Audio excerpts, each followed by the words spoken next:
السلام علیکم فرینڈز، کیسے ہیں سب؟ امید کرتا ہوں خیریت سے ہوں گے۔ میں ہوں ترین اور آپ دیکھ رہے ہیں ترین ٹیکنیکل۔ دوستو، آج کی ویڈیو 23 مارچ قرارداد پاکستان کے بارے میں ہے۔ قرارداد پاکستان کیا ہے اور اس کے کون کون سے نکات ہیں؟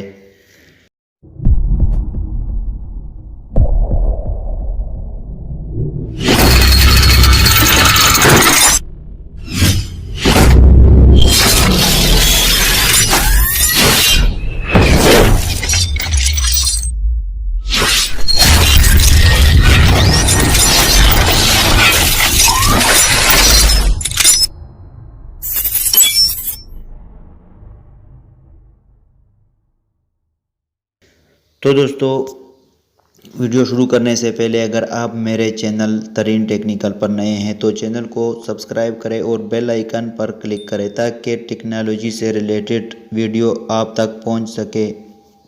تو چلو دوستو، بنا ٹائم ویسٹ کیے بڑھتے ہیں ویڈیو کی جانب۔ تو دوستو، قرارداد پاکستان کو پاکستان کی بنیاد تصور کیا جاتا ہے۔ برصغیر کے مسلمانوں نے حصول پاکستان کا ایک تاریخ ساز پختہ عہد کیا تھا۔ قرارداد پاکستان 23 مارچ 1940 کو لاہور میں منظور ہوئی۔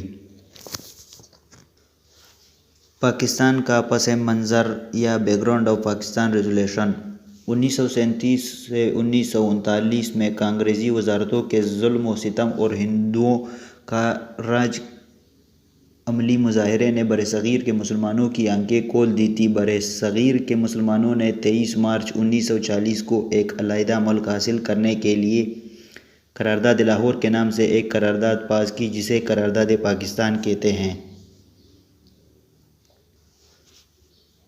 قرارداد پاکستان کی پیشی پریزنٹیشن آف پاکستان ریزولوشن قرارداد پاکستان شیر بنگال فضل حق نے پیش کی تھی۔ قرارداد پاکستان کی تائید یو پی سے چودھری خلیق الزمان، پنجاب سے مولانا ظفر علی خان، سرحد سے سردار اورنگزیب خان، سندھ سے عبداللہ ہارون، مدارس سے عبدالمجید خان، بمبئی سے ابراہیم چندریگر، سی پی سے عبدالرؤوف شاہ، بہار سے نواب محمد اسماعیل خان اور بلوچستان سے قاضی محمد عیسیٰ نے کی تھی۔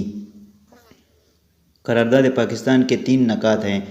تو دوستو، قرارداد پاکستان کے 3 نکات میں سے اسلامی ریاست کا قیام، مسلم ریاستوں میں اقلیتوں کا تحفظ، مسلم علاقوں کی حد بندی۔ تو دوستو، پہلے نمبر پہ اسلامی ریاست کا قیام۔ قرارداد پاکستان میں حکومت برطانیہ سے مطالبہ کیا گیا تھا کہ برصغیر کے مسلم اکثریتی علاقوں پر مشتمل ایک آزاد اور خود مختار اسلامی ریاست تشکیل دی جائے۔ دوسرے نمبر پر مسلم ریاستوں میں اقلیتوں کا تحفظ۔ قرارداد پاکستان میں اس بات کی بھی منظوری دی گئی تھی کہ جن علاقوں میں مسلم ریاستیں قائم ہوں گی وہاں اقلیتوں کو ہر قسم کا تحفظ فراہم کیا جائے گا۔ نمبر 3، مسلم علاقوں کی حد بندی۔ قرارداد پاکستان میں حکومت ہند سے مطالبہ کیا گیا کہ مسلم علاقوں کی اس طرح حد بندی کی جائے جس سے مسلمانوں کے شمال مغربی اور شمال مشرقی اکثریتی علاقے متحد ہو جائیں۔ آخر میں ہندوؤں کا رد عمل۔ ہندو کبھی بھی برصغیر کے تقسیم کے لیے تیار نہ تھے۔ برصغیر کے مسلمانوں نے جب قیام پاکستان کے لیے قرارداد پاس کی تو اس سے برصغیر میں ہندو مسلم دشمنی میں مزید اضافہ ہوا۔ قرارداد پاکستان کی منظوری سے ہندو مسلمانوں کی جان کے دشمن بن گئے تھے۔ تو دوستو، یہ چھوٹی سی ویڈیو تھی آج قرارداد پاکستان کے بارے میں۔ اگر ویڈیو اچھی لگی ہے تو لائک کریں، دوستوں کے ساتھ شیئر کریں۔